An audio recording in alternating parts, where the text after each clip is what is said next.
This time last year, I was given a 1-year suspended sentence. Today, it is officially over. Every time I go back over this story, my emotions change. Sometimes I feel angry, sometimes heartbroken, sometimes determined, sometimes hopeful. Often, all of those at once. In this video, I want to take you through what happened when we tried to save our farm from our local planning authority. It is a personal story about home and our livelihood, but it is also a window into what farmers across the UK are facing. Truthfully, it's taken me a long time to put this together because every time I revisit it, my emotions shift. Anger, heartbreak, determination, and hope all compete for control. For 2 grueling years, we fought to save our farm from the clutches of our local planning authority. Those years accumulated in a week in the High Court, facing allegations of breaching an injunction order, followed by a draining planning inspectorate hearing to appeal a planning enforcement notice.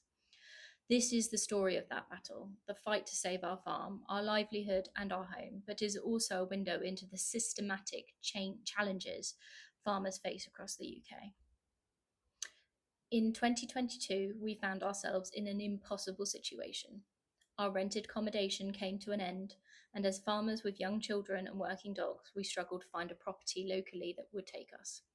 At the same time, we had purchased agricultural land, but not yet completed the necessary services to move our breeding herd onto it. With homelessness looming, we made the difficult decision to spend our remaining savings on a twin static unit and move it onto the land, with plans to apply for retrospective planning permission for an agricultural workers' dwelling. We were upfront and honest with the planning authority. We invited them to the site. During that visit, we were reassured that retrospective planning would be acceptable, and we were advised to wait for formal notice before submitting the application. But just 8 days later, we were blindsided by an injunction order preventing us from living in the lodge. The council applied for an injunction with no notice, giving us only a weekend to instruct a barrister and prepare for a hearing. The issue was that we had already moved into the lodge, and homelessness was once again a very real threat. Despite our best efforts, the injunction was granted. The judge made no meaningful consideration of the fact that the decision would leave our 9-month-old baby without a home. Respecting the order, we moved into a local hotel, knowing it would drain our already limited resources. Over the next 2 years, we moved repeatedly, each time losing more stability. First, we stayed at a property owned by Matt's uncle, but it was on the market and only ever a short-term option. From there, we moved into Matt's mother and stepfather's spare room. The arrangement ended when his stepfather needed major heart surgery.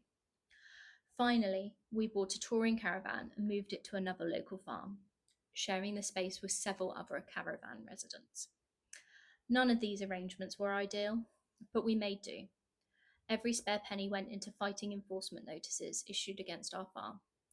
At one point, we returned to the High Court requesting a variation for the injunction order to allow us to live in the lodge while the planning appeal was underway. This was denied. The judge, unconcerned with the extraordinary circumstances, stated she did not want to set a precedence for others to follow. Living in the touring caravan with a toddler while pregnant with our second child was one of the hardest periods of my life. Each move felt like starting over, and the strain of the council's relentless actions was crushing. Every rejection, every court battle, and every missed opportunity to grow the farm weighed heavy on us. But we kept going, prioritising the welfare of our pigs and the quality of the pork we produced. Despite adhering to the injunction order, our neighbours accused us of breaching it. In May 2024, the council brought committal proceedings against us based on evidence supplied by these neighbours. The claims were absurd. Car movements, a Wi-Fi light, a boiler running on a timer, yet the council treated this flimsy evidence as gospel and escalated the matter to the High Court. What shocked us the most was the length to which the council and our neighbours went to build their case. Officers from the local planning authority fabricated a complaint in collaboration with a neighbouring council to justify entering the property where our touring caravan was sited. Enforcement officers then trespassed on the farm, entering our caravan without permission, took photos and left without informing us. If it were not for the landlord's farmhand catching them in the act, we might have never known. This blatant overreach was not just unethical, it was illegal. Yet under UK law, evidence obtained unlawfully can still be admitted in court. The council's conduct throughout this ordeal displayed a shocking abuse of power, driven by what can only be described as a vendetta. By November, we were back at the Royal Courts of Justice. For 4 long days, we listened as our neighbours exaggerated their claims, presenting themselves as victims. Their statements were prepped in melodramatic outbursts, including one of our neighbours theatrically claiming, "They're there, I know they're there." When it was our turn to take the stand, Matt and I stood firm. We spoke with conviction about our passion for farming and the commitment we have to high welfare practices, but it was not enough.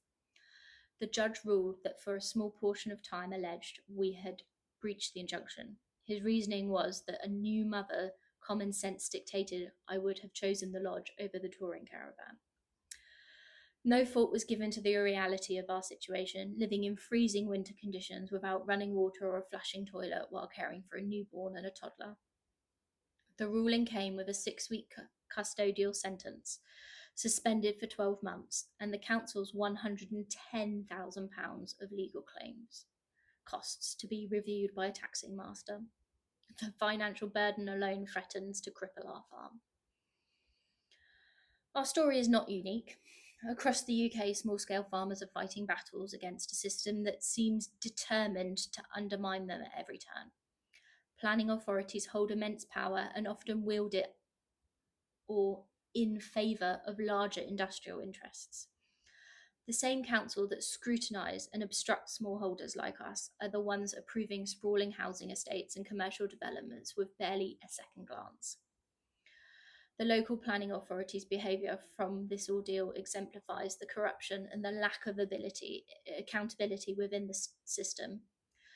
From fabricating complaints to trespassing to colluding with other councils, their actions were not about enforcement planning regulations. They were about punishing us for daring to challenge them. This case also highlights the broader struggles facing British farmers.